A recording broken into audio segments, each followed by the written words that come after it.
کچھ لوگ کہتے ہیں نا یار بھلائی کا زمانہ نہیں ہے، میں نیکی کا کام نہیں کرتا، کوئی ساتھ دیتا ہی نہیں ہے۔ نہیں جناب، ہمارا کام نیکی کی دعوت دینا ہے، ہمارا کام اللہ کی طرف بلانا ہے۔ کوئی آئے نہ آئے اس میں ہمارا کوئی جس کو کہے کردار نہیں، ہمیں نیکی کی دعوت پہنچانے کا ثواب مل جائے گا۔ اور شیطان تو چاہتا ہی یہی ہے۔ حضرت نوح علیہ السلام نے ہمت نہیں ہاری، 950 سال تک اللہ کی طرف بلاتے رہے۔ آج کوئی ہمارا بھائی نیکی کی طرف ایک قدم بڑھاتا ہے، کبھی ذہن بنتا ہے یار مسجد بناؤں، کبھی ذہن بنتا ہے کسی کو جناب نیکی کی طرف بلاؤں، اور سامنے والا حوصلہ توڑ دے یا کسی طرح ڈسکریج کر دے تو بندہ کہتا ہے یار اب میں نے کوئی نیکی کا کام نہیں کرنا، کوئی ساتھ تو دیتا نہیں، کوئی جواب تو دیتا نہیں، الٹا دل توڑ دیتے ہیں، مجھے کیا پڑی یہ نیکی کرنے کی۔ ارے جناب یہی تو شیطان چاہتا تھا کہ آپ چھوٹی سی دل آزاری ہو اور نیکی کا کام چھوڑ دیں۔ نہیں جناب، امام حسین کے واقعات سنے ہیں، کربلا والوں کی باتیں سنی ہیں۔ کیا کربلا والوں نے 22,000 کے لشکر کے سامنے نیکی کی دعوت چھوڑ دی؟ کیا انہوں نے اسلام کے کام کو چھوڑ دیا؟ کیا انہوں نے دین پر کمپرومائز کر لیا؟ سر کٹانا گوارا کیا، مگر نبی پاک کے دین کے پرچم کو بلند کر گئے۔ ہمارے اسلاف کی سیرت بھری پڑی ہے کہ ان کو ڈسکریج کیا گیا۔ خود پیارے آقا علیہ الصلوۃ والسلام کی جو مکی زندگی ہے، یعنی نبی پاک نے اعلان نبوت کیا تو اب اسلام کی بات کرتے ہی اپنے پرائے ہو گئے، رشتہ دار دشمن ہو گئے، راستوں میں پھول بچھانے والے، صادق اور امین کہنے والے اب نبی پاک کے جانی دشمن ہو چکے تھے۔ مگر میرے آقا نے ہمت نہ ہاری۔ لیکن آج پوری دنیا میں اسلام موجود ہے، یہ میرے آقا کی قربانیوں کا صدقہ، یہ صحابہ کرام کی ان قربانیوں کا صدقہ ہے۔ مگر آج نبی پاک کا کلمہ پڑھنے والے، غلامان مصطفیٰ کہلانے والے، بعض اوقات چھوٹی چھوٹی باتوں پر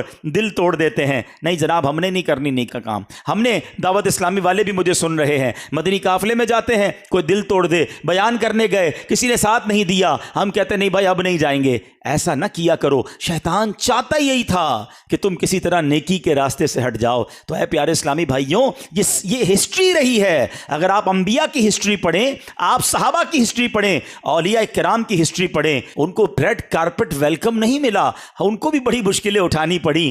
حضرت خواجہ غریب نواز کو کون نہیں جانتا، مگر جب خواجہ غریب نواز ہندوستان آئے تھے ویلکم نہیں ہوا تھا، پورا ہندوستان ہی خلاف ہو گیا تھا، پانی بند کرنے کی دھمکی تھی، بیٹھنے نہیں دیتے تھے، مگر خواجہ نے بات جاری رکھی، ہمت نہ چھوڑی۔ اللہ نے کیسی برکت ڈال دی کہ 90 لاکھ غیر مسلم مسلمان ہو گئے۔ وقت آتا ہے، ٹائم لگتا ہے، اور اس کے بعد اللہ وہ ترقی دیتا ہے، وہ راہیں کھول دیتا ہے کہ پھر غیب سے مدد آتی ہے۔ تو نیکی کے کام میں ہمارا کام ڈٹے رہنا ہے، اللہ کریم پھر غیب سے مدد فرماتا ہے۔ تو بہرحال اب ہوا کیا کہ حضرت موسیٰ علیہ الصلوۃ والسلام کو اب قتل کرنے کی سازش وہ کر رہے تھے، لیکن اب حضرت موسیٰ سے وہ مقابلہ تو نہیں کر پاتا تھا فرعون۔ کئی بار ان کو زیر کرنے کی کوشش کی، مگر حضرت موسیٰ علیہ الصلوۃ والسلام کے پاس زبردست دلائل ہوتے تھے، وہ معجزات دکھاتے تھے، تو فرعونی کہتے یہ تو جادو ہے۔ ایک بار تو فرعون نے کیا کیا، بہت سارے جادوگروں کو جمع کیا کہ یہ لگتا ہے جادو کرتے ہیں، تم ان کا مقابلہ کرو۔ جادوگر آئے، بڑے بڑے انہوں نے اپنے جس کو کہتے ہیں نا شعبدے دکھائے، اپنی رسیاں پھینکی، وہ ساری رسیاں سانپ بن گئی۔ پورا مصر جمع تھا کہ مصر کے بڑے کمال کے جادوگر جن کے نام ہے دنیا میں، اب وہ اپنے جادو دکھائیں گے۔ اب جب وہ رسیاں سانپ بنی اور سانپ ادھر ادھر جانے لگے، ہر طرف خوف پھیل گیا۔ اللہ اکبر! حضرت موسیٰ علیہ الصلوۃ والسلام نے جب اپنا عصا مبارک زمین پر ڈالا تو وہ بڑا اژدہا بن گیا اور وہ ان تمام سانپوں کو نگل گیا۔ اور اس معجزے کو دیکھ کر سارے جادوگر سجدے میں گر گئے، سب نے کلمہ پڑھا اور حضرت موسیٰ کے غلام بن گئے۔ جادوگر تو مان گئے، مگر فرعون اور اس کے ساتھیوں کے دل پر مہر ایسی تھی کہ وہ اس کو بھی جادو ہی سمجھتے رہے اور حضرت موسیٰ پر ایمان نہ لائے، مقابلہ نہیں کر پاتا تھا۔ آخر کار پلان کیا کہ کسی طرح شہید کر دیا جائے۔ اچھا، فرعون نے اس سے پہلے بھی بہت کوشش کی ہے۔ حضرت موسیٰ علیہ الصلوۃ والسلام کی ہسٹری جو ہے نا، اگر اس کو قرآن سے پڑھے نا، one of the historical history, آپ کے بچپن سے ہی واقعات بڑے کمال کے ہیں۔ آج لوگ کہتے ہیں یار کوئی کمال کی کہانی سناؤ، کوئی عجیب و غریب واقعہ ہونا چاہیے، انٹرسٹنگ اسٹوری سناؤ۔ پرابلم یہی ہے، نہ ہم نے نبیوں کے واقعات پڑھے، نہ ہم نے قرآن کے واقعات پڑھے، حالانکہ ایسے ایسے عجیب و غریب واقعات اور ہسٹوریکل ایونٹ ہوئے ہیں کہ اگر آج ہم بیٹھیں اپنے بچوں کو سنائیں تو عقلیں حیران ہو جاتی ہیں کہ اللہ کریم نے اپنے نبیوں کی زندگی میں کیسے کیسے واقعات ہمیں عطا فرمائے۔ اب ذرا سنیے گا، حضرت موسیٰ علیہ الصلوۃ والسلام کے بچپن کا واقعہ ہے۔ فرعون نے خواب دیکھا تھا، اور وہ خواب یہ تھا کہ بیت المقدس کی طرف سے ایک آگ آئی ہے اور اس نے مصر کو گھیر لیا ہے اور سارے قبطیوں کو جلا دیا ہے. قبطی یہ فرعونی تھے اور بنی اسرائیل کے لوگوں کو کوئی نقصان نہیں ہوا. تو جو اس کے کاہن تھے انہوں نے کہا کہ ہمارا علم بتاتا ہے کہ بنی اسرائیل میں ایک بچہ پیدا ہوگا جو تیری بادشاہی کو زوال لے آئے گا, تجھے تباہ و برباد کر دے گا. اب جب فرعون نے یہ تعبیر سنی تو حکم جاری کر دیا کہ بنی اسرائیل میں جو لڑکا پیدا ہو اس کو قتل کر دیا جائے. اس ظالم نے کاہنوں کی بات کو مان کر ہزاروں بچوں کو قتل کروا دیا. یعنی جو بچہ پیدا ہوتا اسے مار دیا جاتا. تھوڑے دنوں کے بعد اب اس قوم کے اندر ایک وبا پھیلی اور اس قوم کے بوڑھے لوگ بھی مرنے لگے. اب اس کے وزیروں نے کہا ادھر سے بوڑھے مر رہے ہیں, ادھر سے تم بچے قتل کروا رہے ہو, تھوڑے عرصے بعد تو ہماری تعداد ہی ختم ہو جائے گی, ہماری آگے جا کے خدمت کون کرے گا, ہمارے کام کاج کون چلائے گا, جوان تو بنیں گے ہی نہیں. جب بچے ہی مار دو گے تو کیسے یہ نسل آگے چلے گی. تو اب اس نے کہا کہ ایسا کرو, 1 سال بچے جو پیدا ہوں ان کو مار دو, اگلے سال جو بچے پیدا ہوں ان کو چھوڑ دو. عجیب و غریب اس کے فیصلے تھے. تو 1 سال جس سال بچوں کو نہیں قتل کرنا تھا اس سال حضرت ہارون علیہ السلام پیدا ہوئے, تو وہ بچ گئے, معاملات سے نکل گئے. اب جس سال بچوں کو قتل کرنا تھا اس سال حضرت موسیٰ پیدا ہوئے. اب وہ تو اس کے کارندے ڈھونڈتے تھے کہ کدھر بچہ ملے اسے قتل کر دیں. حضرت موسیٰ علیہ السلام کی جو والدہ تھی انہوں نے کیا کیا کہ حضرت موسیٰ علیہ السلام کی پیدائش کو بہت چھپایا کہ کسی طرح پتہ نہ چلے. اور اب سبحان اللہ, اللہ کریم نے ان کے دل میں یہ الہام ڈالا, حضرت موسیٰ کی والدہ کے دل میں, کہ تم حضرت موسیٰ کو دودھ پلاؤ. جب تمہیں یہ خوف ہونا, کیونکہ بچہ روتا بھی ہے, کہ ہمسایوں کو پتہ چل جائے گا, تو پھر کیا کرنا کہ فرعون کو معلوم ہوتے سے پہلے بے خوف و خطر اس بچے کو مصر کے دریائے نیل میں ڈال دینا, اور ڈوب جانے کا اندیشہ نہ کرنا, اس کی جدائی کا غم بھی نہ کرنا, ہم اسے تیری طرف لوٹا دیں گے اور اسے رسول بنائیں گے.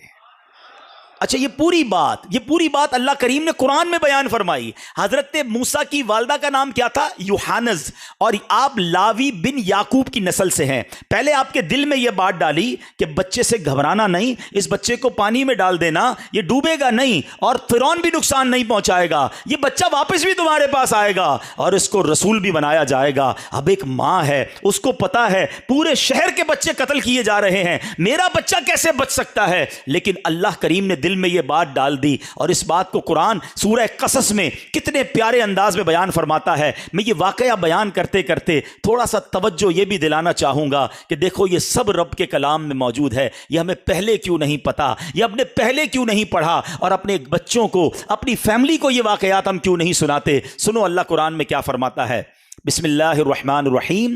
وَأَوْحَيْنَا إِلَىٰ أُمِّ مُوسَىٰ أَنْ أَرْضِعِيهِ فَإِذَا خِفْتِ عَلَيْهِ فَأَلْقِيهِ فِي الْيَمِّ وَلَا تَخَافِي وَلَا تَحْزَنِي إِنَّا رَادُّوهُ إِلَيْكِ وَجَاعِلُوهُ مِنَ الْمُرْسَلِينَ. اللہ قرآن میں فرماتا ہے ہم نے موسیٰ کی ماں کو الہام فرمایا کہ اسے دودھ پلا, پھر جب تجھے اس پر خوف ہو تو اسے دریا میں ڈال دے, اور خوف نہ کر اور غم نہ کر. وَلَا تَخَافِي وَلَا تَحْزَنِي, خوف نہ کر, غم نہ کر, بے شک ہم اسے تیری طرف پھیر لائیں گے اور اسے رسولوں میں سے بنائیں گے. اچھا, اللہ کا وعدہ تھا, اللہ کی نیک بندی تھی. آپ نے کیا کیا کہ آپ نے پہلے تو کچھ دنوں تک دودھ پلایا, آپ کی بہن کے سوا کسی کو بتایا نہیں, لیکن جب کچھ دن کے بعد والدہ کو فرعون کی طرف سے اندیشہ ہوا تو ایک صندوق بنایا, نیچے روئی بچھائی, چھوٹا سا بچہ ہے, اس بچے کو اس صندوق میں ڈالا گیا. حضرت موسیٰ کو صندوق میں بند کیا اور اس کے درزیں روغن کیر سے, روغن کے ذریعے اس کی درازیں بھی بند کر دیں, اسے دریائے نیل میں بہا دیا. تصور کریں ماں کی کیفیت کیا ہوگی کہ چھوٹے بچے کو اب دریائے نیل کے حوالے کیا جا رہا ہے. یہاں ایک بات سیکھنے کو مل رہی ہے, اللہ والیوں کو اللہ پر بھروسہ کیسا تھا, یقین کیسا تھا. انہیں یقین تھا کہ رب کا وعدہ رہا ہے میرے بچے کو آنچ نہیں آنی. مسئلہ یہ ہے ہم اچھے خاصے گھر میں بیٹھے ہوں, ہم اپنے شاندار گھر میں, پکے گھر میں بیٹھے ہوں, ہمیں پھر بھی ٹینشن رہتی ہے کل کیا ہوگا, پرسوں کیا ہوگا, بچوں کا کیا ہوگا, کاروبار کا کیا ہوگا. کئی لوگ ملتے ڈپریشن کے مریض ہو گئے, بڑی ٹینشن میں ہوں. بھائی کیوں ٹینشن ہے؟ سوچیں بڑی آتی ہیں, پتہ نہیں میرے بعد بچوں کا کیا ہوگا, اگلے سال کاروبار کا کیا ہوگا. اتنا سوچتے کیوں ہو؟ رب پر بھروسہ کدھر گیا, توکل کدھر گیا؟ ارے اللہ پر بھی بھروسہ کرو, جس رب نے پیدا کیا ہے وہی سنبھالے گا, وہی پالے گا. مجھے بھی پال رہا ہے, میرے بچوں کو بھی پالے گا. ہم یہ جو بے توکل والی باتیں کرتے ہیں یہ ٹھیک نہیں ہے. اب سنو کیا ہوا. اب وہ صندوق کدھر گیا؟ اللہ کی شان دیکھو, کسی اور جگہ بھی جا سکتا تھا, مگر یہ صندوق کیا ہوا. حضرت موسیٰ علیہ السلام کی والدہ نے ان کی یعنی حضرت موسیٰ کی بہن مریم سے کہا کہ ذرا تم صندوق کے ساتھ ساتھ دریا کے کنارے کنارے چلتی رہو, دیکھو صندوق جاتا کدھر ہے, بھائی پر نظر رکھو. وہ بہن چلتی رہی, دیکھتی رہی. اب ہوا کیا کہ یہ دریا سے نکل کر ایک بڑی نہر میں چلا گیا صندوق. اب وہ تیرتے تیرتے تیرتے وہ نہر کہاں جاتی ہے؟ وہ فرعون کے محل کے قریب سے گزرتی تھی.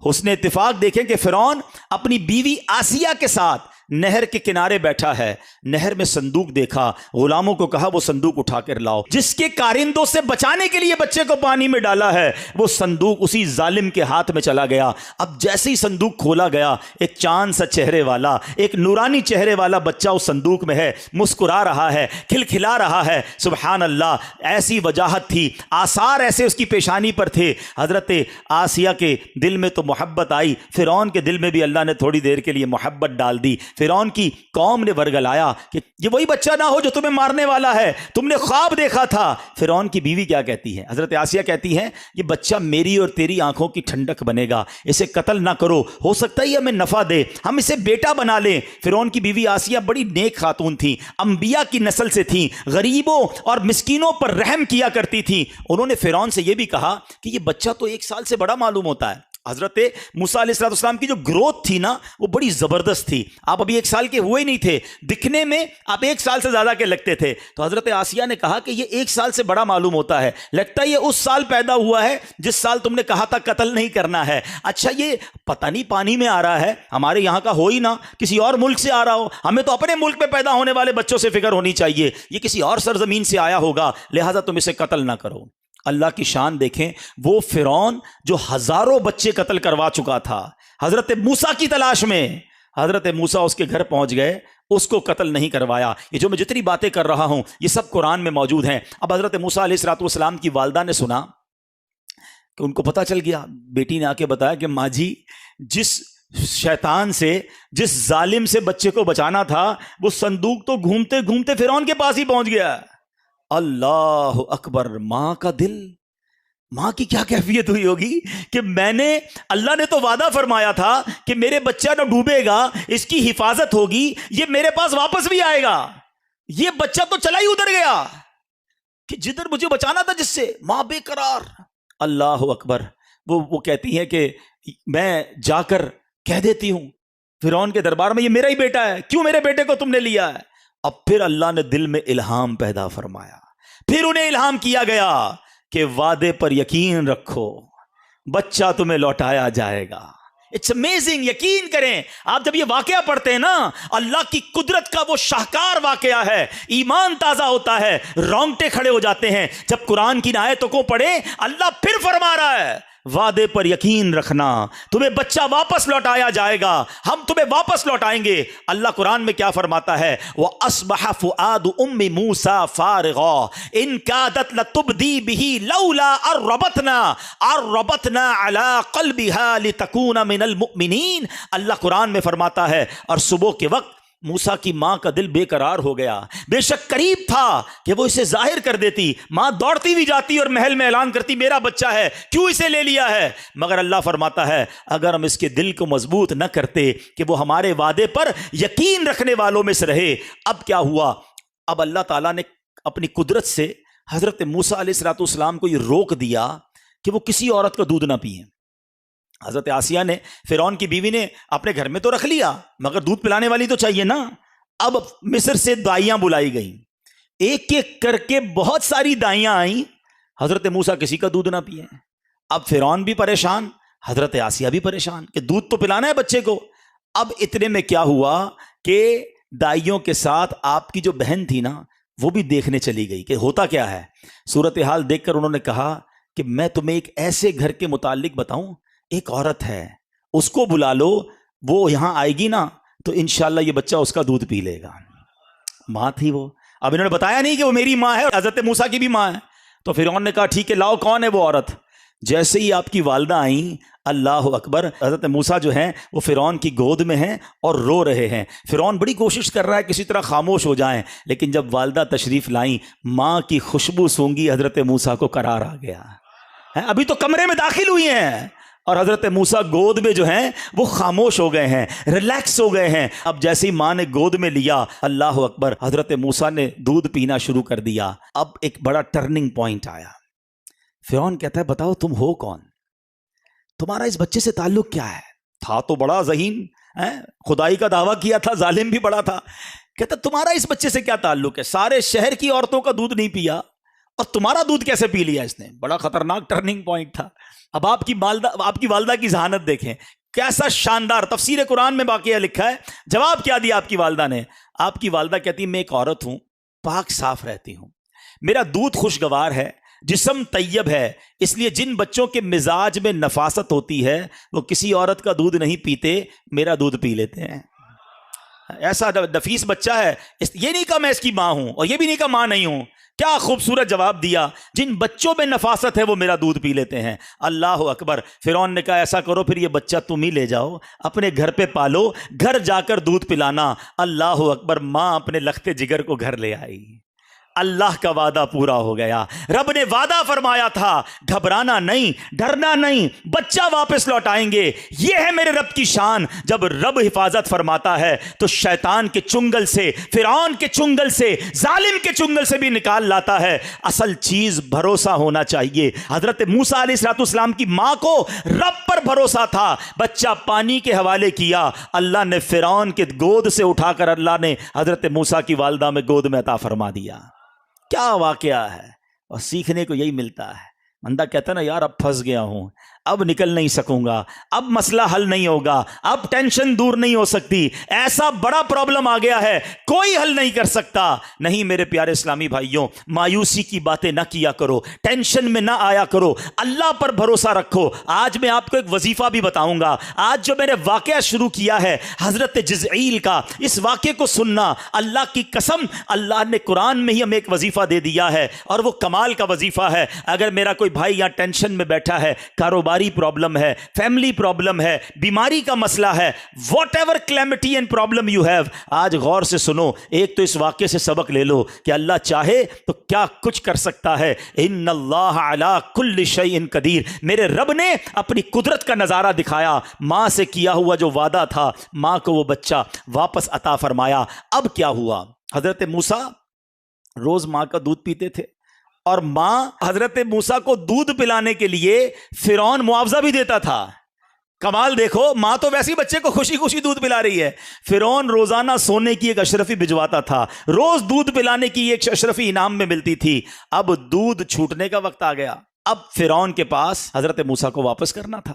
ماں آئی اور حضرت موسیٰ کو واپس دے دیا. اب ماں کی جس کو کہنا یقین اسٹرانگ ہو گیا تھا کہ اب تو یہ رسول بھی بنیں گے, کیونکہ جو پہلا وعدہ تھا نا قرآن میں, جو وعدہ آپ نے سنا کہ اس پہ گھبرانا نہیں, ڈوبے گا بھی نہیں, بچہ واپس بھی لوٹائیں گے اور رسول بھی بنایا جائے گا, تو یقین تھا کہ میرا بیٹا تو بڑی شان والا ہے. اب دودھ بھی پلا لیا, اطمینان بھی ہو گیا, عمر بھی زیادہ ہو گئی. حضرت موسیٰ کو حوالے کر دیا فرعون کے گھر میں. اب وہاں پرورش ہو رہی ہے. اب کیا ہوا, ایک بار فرعون نے حضرت موسیٰ کو گود میں لیا. اب تھوڑی سی عمر مبارک بڑی ہو گئی تھی, تو حضرت موسیٰ نے فرعون کی داڑھی پکڑی اور اسے تماچا مار دیا بڑے دربار میں. خدائی کا دعویٰ کرتا تھا. فرعون کو بڑا غصہ آیا, کہتا یہی بچہ لگتا ہے مجھے, اس کو پھر قتل کرنا ہے. پھر اس کا ارادہ قتل کرنے کا ہو گیا. حضرت آسیہ پھر آئیں اور کہا کہ کیوں, تمہیں کیا ہو گیا ہے, بچہ ہے, بچے کو کیا پتا ہوتا ہے. اچھا تم ایسا کرو, تمہیں لگتا ہے کہ یہ کوئی ایکسٹرا آرڈنری بچہ ہے, ایک ایکسپیرینس کرتے ہیں. کیا ایکسپیرینس کرتے ہیں؟ اب ایکسپیرینس یہ ہوا کہ ایک تھال لایا گیا, اس میں ایک آگ کا انگارہ رکھا گیا اور ایک طرف یاقوت موتی رکھا گیا, اور اب دیکھا, یہ بتانا تھا کہ دیکھو یہ کیا اٹھاتا ہے. اگر یہ نارمل بچہ ہے تو انگارے کو اٹھا لے گا, اور اگر واقعی بڑا ہوشیار اور ایکسٹرا آرڈنری کوئی چیز ہے تو یہ موتی کی طرف ہاتھ اٹھائے گا. آپ تھے تو اللہ کے نبی، چنے ہوئے بندے تھے، آپ نے ہاتھ موتی کی طرف ہی بڑھایا. مگر فرشتہ آیا اور اس نے آپ کا ہاتھ پکڑ کر انگارے کی طرف ہاتھ کر دیا، اور آپ نے انگارہ اٹھا کر اپنے منہ میں رکھ لیا، جس سے آپ کی زبان مبارک جل گئی. اور اس کی بنا پر حضرت موسیٰ علیہ السلام کی زبان میں لکنت بھی پیدا ہوئی. ٹھیک ہے، اب مجھے آپ بتائیے، میں نے ابھی تک آپ کو، حالانکہ یقین کریں میں ساری رات بیان کرتا رہوں، حضرت موسیٰ علیہ السلام کی زندگی میں ایسے ایسے واقعات ہیں، اللہ اکبر، اتنے اپ اینڈ ڈاؤنز ہیں، اتنی طویل آپ کی داستان ہے، اور یہ ساری داستان قرآن میں مختلف پاروں میں رب نے بیان فرمائی ہے. مگر ہم بتائیں کہ ہم قرآن پڑھیں تو کتنے پیارے پیارے واقعات اور کیسے ہسٹوریکل واقعات ہمیں پڑھنے کو ملیں گے، اور اللہ کی قدرت پر یقین کتنا مضبوط ہوگا. بہرحال میرے پیارے اسلامی بھائیوں، کہنے کا مقصد یہ ہے کہ یہ ظالم جانتا تھا کہ میں نے کتنی بار کوشش کی ان کو زیر کرنے کی، یہ زیر نہیں ہوتے، اللہ انہیں بچا لیتا ہے، پھر بھی یہ ان پر ایمان نہیں لاتا تھا. اور حضرت جزئیل جو فرعون کے کزن تھے وہ دیکھ رہے تھے، آخر کار ان کو رہا نہیں گیا، ایمان چھپایا ہوا تھا، مگر جب اب قتل کی سازش ہونے لگی تو وہ کھڑے ہو گئے اور انہوں نے حضرت موسیٰ علیہ السلام کے بارے میں اب بڑے دربار میں تقریر کی. اب وہ تقریر کیا تھی؟ حضرت موسیٰ کی حمایت میں فرعون کا کزن، ان کو پتا تھا کہ اب مجھے چھوڑیں گے نہیں، مگر ان کو بھی یقین تھا، حق بات کرنی تھی. انہوں نے کہا کہ فرعون کو اور اس کے درباریوں کو اللہ کے عذاب سے ڈرایا، حضرت نوح کی، حضرت ہود کی، حضرت صالح علیہ السلام کی قوم کے حالات کے بارے میں بتایا، انہیں حضرت یوسف علیہ السلام کا دور نبوت یاد دلایا. انہوں نے کہا دیکھو یہی مصر ہے جہاں حضرت یوسف کا دور حکومت بھی رہا، یہ وہی بات کر رہے ہیں جو حضرت یوسف کیا کرتے تھے. حضرت موسیٰ اللہ کے نبی ہیں، اے فرعون اور فرعون کی قوم، تم سارے کلمہ پڑھ لو، ایمان قبول کر لو، اللہ پاک کے عذاب سے پناہ مانگو، جنت کے رستے پر چلو. حضرت جزئیل نے لمبی تقریر کی، اللہ کریم نے پارہ 24 سورہ مومن میں اس کا ذکر فرمایا. حضرت جزئیل نے جو تقریر کی وہ ساری بات بیان فرمائی، مگر ان ظالموں کو پھر بھی عقل نہ آئی. انہوں جواب میں کیا کہا سنو، وہ کہتے ہیں، وہ بھی قرآن میں موجود ہے، فَسَتَذْكُرُونَ مَا أَقُولُ لَكُمْ، تو جلد ہی تم وہ یاد کرو گے جو میں تم سے کہہ رہا ہوں. یعنی وہ کہنے لگے اے فرعون کے ساتھیوں، میری بات مان لو، اگر نہیں مانو گے نا تو جب اللہ کا عذاب آئے گا نا، عذاب تمہیں لپیٹ میں لے لے گا، تب تمہیں میری باتیں یاد آئیں گی. اس پر فرعون اور اس کے وزیروں اور مشیروں نے حضرت جزئیل کو دھمکی دی کہ تم نے ہمارے دین کی مخالفت کی ہے، ہم تمہارے ساتھ بھی بڑے برا پیش آئیں گے، تمہیں بھی نہیں چھوڑیں گے. اب حضرت جزئیل نے جو جملہ کہا، اب ذرا سنیے گا، میرا جو آج بیان کا مین موضوع ہے نا، جو میں آج آپ کو ایک قرآنی وظیفہ دینا چاہتا ہوں، ٹینشن سے ریلیکسیشن کا وظیفہ دینا چاہتا ہوں. حضرت جزئیل نے جو جملہ کہا، کمال دیکھو، آپ کی زبان سے یہ جملہ ادا ہوا، حالانکہ آپ فرعون کے قوم کے تھے، مگر اللہ کریم نے اس جملے کو قرآن پاک میں شامل فرما لیا ہے.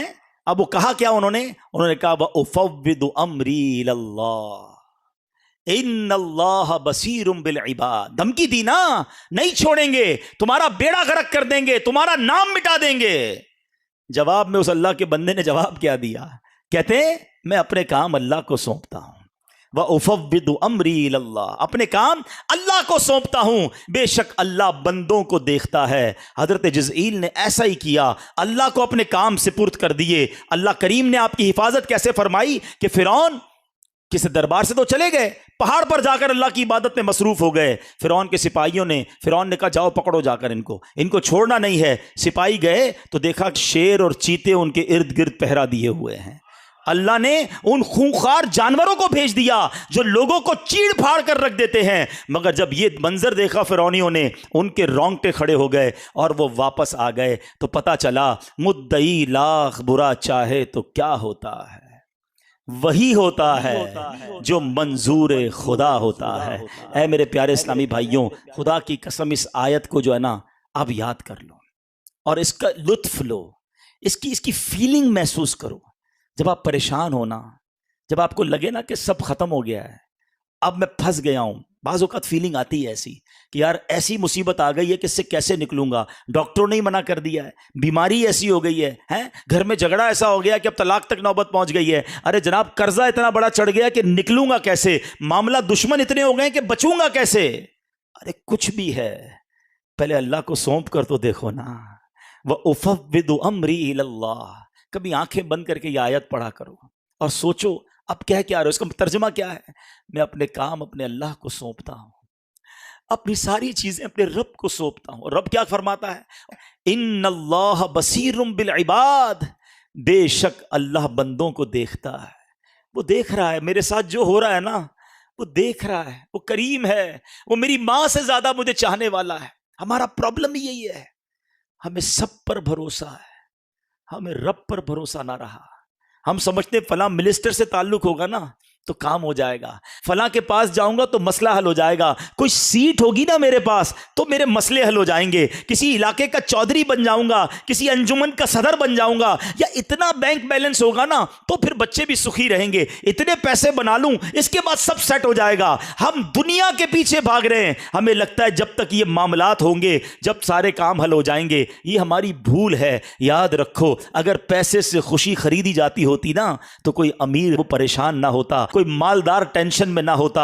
ارے یہ پیسہ خوشی نہیں دیتا، رب چاہے تو خوشی ملتی ہے، رب چاہے تو سکون ملتا ہے، اللہ چاہے تو صحت ملتی ہے. لوگ کہتے ہیں یار پیسہ ہو بڑی بڑی بیماری کا علاج ہو جاتا ہے. نہیں جناب، آپ کی بھول ہے. آپ دنیا کا بیسٹ ہاسپٹل لے لیں، دنیا کا بیسٹ ڈاکٹر لے لیں، کروڑوں روپے خرچ کر لیں، لیکن اگر آپ کے نصیب میں شفا نہیں تو شفا نہیں ملے گی. یہ بات بڑی اچھی طریقے سے ہمیں کرونا وائرس نے سکھا دی. لاکھوں کروڑوں لوگ دنیا سے کرونا وائرس میں جس طرح مبتلا ہوئے اور ہم نے اپنے سامنے جنازے اٹھتے دیکھے. اربوں پتی لوگ تھے. مجھے کالز آئیں، ارے بھائی ہاسپٹل بتا دو، پیسے جتنے خرچ ہوں گے ہم کر لیں گے، ہمارے والد کو بچا لو. لیکن جب وقت آ گیا تو کوئی کسی کو نہ بچا سکا. ہمیں پتہ چلتا ہے شفا اللہ کے ہاتھ میں ہے، پیسوں سے شفا نہیں ملتی. اور خدا کی قسم میرا رب چاہے نا غریب آدمی ہو، بیمار ہو جائے، ڈاکٹر منع کر دیں، اللہ چاہے تو صبح اٹھے تو بغیر بیماری کے کھڑا ہو جاتا ہے. شفا دینے والی ذات رب کی ذات ہے. اللہ پر بھروسہ تو کرو نا. ہمارا یہی پرابلم ہے. اس قرآنی واقعے سے توکل کو لے کر جاؤ، اللہ سے دوستی سیکھ کر جاؤ، اللہ سے محبت کرنا سیکھ لو. ہمیں لگتا ہے بہت لگے گا آپ کو کہ نہیں یار نہیں ہو سکتا. میں آپ کو ایک ایگزامپل کے ذریعے بات سمجھاتا ہوں. آپ نے گھر میں چونٹیاں دیکھی ہوں گی نا، چھوٹی چھوٹی چونٹیاں ہوتی ہیں. کبھی آپ نے دیکھا ہوگا چونٹی کبھی کبھی ایک لائن میں سفر کرتی ہے. آپ کبھی اس چونٹی کے آگے کوئی سیب رکھ دیں، ٹھیک ہے، پھل رکھ دیں، کوئی بھی سیب رکھ دیں، کیا ہوگا؟ چونٹیاں رک جائیں گی کیونکہ وہ سیب کو نہیں ہٹا سکیں گی نا، چھوٹی سی ہوتی ہے.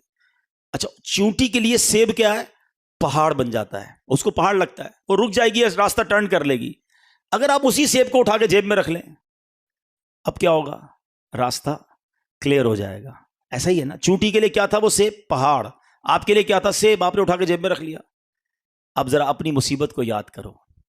آپ کو لگ رہا ہے بہت بڑا مسئلہ ہے، بہت بڑی ٹینشن ہے، بہت بڑا مسئلہ ہے. سچی بات یہ تمہارے لیے پہاڑ ہے، میرے رب کے لیے کچھ نہیں ہے، میرے مالک کے لیے کچھ نہیں ہے. اس نے کن کہنا ہے فیکون ہو جانا ہے. ارے مجھے اور آپ کو لگتا ہے میں نہیں نکل سکتا، میرے رب نے اشارہ فرمانا ہے، رب نے رحمت کی نگاہ فرمانی ہے اور مسئلے حل ہو جانے ہیں. پکارو تو صحیح اسے دل سے، عرض تو کرو اس کی بارگاہ میں. وَأُفَوِّضُ أَمْرِي إِلَى اللَّهِ. اے اللہ میں اپنے سارے کام تجھے سونپتا ہوں. میں تھک گیا، میں ہار مانتا ہوں، میں کچھ بھی نہیں ہوں. مالک میں نے بڑی کوشش کر لی، میں نے بڑے راستے نکال لیے، میری اوقات کچھ نہیں، سب تیرے ہاتھ میں ہے. اے کریم اب تو چاہے گا تو میری مشکل حل ہونی ہے. کبھی اکیلے میں آنکھیں بند کر کے اللہ کی رحمت کا تصور جما کر کبھی اپنے مالک کی بارگاہ میں عرض کرنا وَأُفَوِّضُ أَمْرِي إِلَى اللَّهِ. اے اللہ میں اپنے سارے کام تجھے سونپتا ہوں. ان اللہ بصیر بالعباد. اے اللہ تو دیکھ رہا ہے تیرا بندہ کس حال میں ہے، تیرا بندہ کس تکلیف میں ہے، تیرا بندہ کس بے قراری میں ہے. مجھے ایک بات کا جواب دیجئے، کبھی زندگی میں ایسا ہوا ہوگا کہ آپ جب چھوٹے ہوں گے، پریشان ہوں گے، رات کو نیند نہیں آتی ہوگی، آپ پریشان ہو کر اپنی ماں کے پاس گئے ہوں گے، ماں سو رہی تھی، ماں کو کہا ماں میں پریشان ہوں، میرے ساتھ یہ ٹینشن ہے، مجھے نیند نہیں آ رہی. آنکھوں میں آنسو لے کر جب ہم ماں کے پاس گئے، سچ بتاؤ ماں نے کیا کیا؟ کروٹ بدل کر ماں سو گئی کہ بیٹا تیرا کام تو جان؟ نہیں، ماں بھی اٹھ گئی. ماں نے سینے لگایا، ساری رات دعائیں دیتی رہی، جو بن پڑا ماں نے کیا. مجھے بتاؤ جب میری ماں نے مجھے بے قرار دیکھا تو تنہا نہ چھوڑا، تو جو ماں سے زیادہ چاہنے والا مالک ہے، جب کبھی میں تہجد میں اٹھ کر بستر چھوڑ کر اپنی جا نماز بچھا کر 2 رکعت پڑھ کر ہاتھ اٹھاؤں گا اور میری آنکھوں میں آنسو ہوں گے اور رب سے کہوں گا مولا پھنس گیا ہوں، مولا پریشان ہوں، اللہ بیماری نے گھیر لیا ہے، اللہ گناہ نہیں چھٹ رہے، مالک میرے ساتھ کاروبار کا مسئلہ ہے، میرے گھر میں لڑائی جھگڑے ہو گئے ہیں، اے اللہ اولاد نہیں ہے، اولاد تو ہے مگر مالک اولاد پریشان کر رہی ہے، میرا بچہ ہے مگر بیمار ہے، اے اللہ بچہ ہے مگر قرآن یاد نہیں ہو رہا ہے، ارے کہو نا مالک سے، مجھے بتاؤ کون ہے حل المشکلات، کون ہے مصیبتوں کو ٹالنے والا، کون ہے دینے والا؟ یہی مسئلہ ہے، اپنی فائلیں لے کر ہم دنیا والوں کے دروازوں پر تو پہنچ جاتے ہیں، ہاتھ اٹھا کر اللہ کی بارگاہ میں نہیں عرض کرتے۔ ارے دنیا والے تو بڑے عجیب لوگ ہیں، ملنا ہو تو ٹائم نہیں ملتا، بڑے آدمی سے ملنا ہو اپوائنٹمنٹ لینا پڑتا ہے، صاحب بیزی ہے کل آنا، کل نہیں پرسوں آنا، غریب آدمی کو دھکے کھلائے جاتے ہیں، اور اگر موقع مل بھی جائے 1-2 منٹ کا ٹائم ملتا ہے، بے رخی سے بات سنی جاتی ہے، ایک بار کے بعد دوبارہ ٹائم نہیں ملتا۔ یہ دنیا کے وزیروں، یہ دنیا کے افسروں کا حال ہے۔ ارے آؤ میں بتاتا ہوں جس نے کائنات بنائی ہے، جس نے ہم سب کو بنایا ہے، جو خالق کے کائنات ہے، جو بادشاہوں کو بادشاہی دینے والا ہے، جب اس سے بات کرنی ہے کوئی اپوائنٹمنٹ کی ضرورت نہیں ہے، کوئی سیکرٹری کی ضرورت نہیں ہے۔ ارے جب اللہ سے بات کرنی ہے سر جھکاؤ اور ہاتھ اٹھا لو اور بات کرنا شروع کر دو، جو دل میں ہے کہنا شروع کر دو، وداؤٹ اینی سیکرٹری، بغیر کسی اپوائنٹمنٹ کے اپنے رب سے باتیں کیوں نہیں کرتے؟ دعا کو سمجھو تو صحیح یہ کیا ہے۔ شیر خدا مولا علی کرم اللہ تعالی وجہ الکریم کیا خوب فرماتے ہیں جب میرا جی چاہتا ہے، جب میرا جی چاہتا ہے اللہ مجھ سے بات کرے تو میں قرآن پڑھنے لگ جاتا ہوں۔ قرآن کس کا کلام ہے بتاؤ نا؟ کلام اللہ ہے، پڑھو نا قرآن۔ اللہ تم سے خطاب فرما رہا ہے، اللہ تم سے کلام کرتا ہے۔ کہتے جب میرا جی چاہتا ہے اللہ مجھ سے بات کرے میں قرآن پڑھنے لگ جاتا ہوں، اور جب میرا جی چاہتا ہے میں اللہ سے بات کروں میں دعا کرنے لگ جاتا ہوں۔ کیوں نہیں کرتے اللہ کی بارگاہ میں باتیں ہیں؟ ادھر نماز پڑھنے کا ٹائم نہیں ہے، نماز پڑھ لی تو دعا کرنے کا ٹائم نہیں ہے۔ ارے کب ایسا ہوا کہ میں ہوں اور اللہ کی ذات ہو، اکیلے میں رب سے باتیں کر رہا ہوں، دل کھول کے اللہ کو اپنے غم سنا رہا ہوں، اپنی مصیبتیں بتا رہا ہوں؟ کبھی ایسا کر کے دیکھنا، اور جب ایسی کیفیت بن جائے نا تو یہ آیت پڑھنا، اے اللہ تو نے اس فرعون کی قوم کے بندے پر بھی رحم کیا تھا، سب پر عذاب نازل ہوا تھا، حضرت جزئیل کو اس عذاب سے تو نے بچایا تھا، فرعونیوں کی اس لشکر سے بھی تو نے ان کی حفاظت کی تھی جنہوں نے یہ کہا تھا وَأُفَوِّضُ أَمْرِي إِلَى اللَّهِ، میں اپنے کام اللہ کے سپرد کرتا ہوں، سارے کام اللہ کو سونپتا ہوں۔ ان اللہ بصیر بالعباد، پھر دیکھو آپ کے دل کو ڈھارس مل جائے گی، آپ کو قرار آ جائے گا۔ وہ بندہ نہیں کہتا میں وزیر اعظم کو فائل دے آیا ہوں، ہاں بڑے بڑے منسٹر صاحب کو فائل ریسیو کروا کے آ گیا ہوں۔ ارے جب تم یہ پڑھو گے نا دل کو یہ امید بن جائے گی اللہ کی بارگاہ میں فائل جمع کرا دی ہے، اپنے کام سونپ دیے میں نے، قبول حاکمین کے دربار میں عرضی پیش کر دی ہے، اور وہی سنوارنے والا ہے، وہی معاملات سدھارنے والا ہے۔ اب آخری بات، کبھی کبھی ایسا ہوتا ہے کہ بندہ دعائیں کرتا ہے، مسئلہ حل نہیں ہوتا ہے، وہ چیز ملتی نہیں ہے۔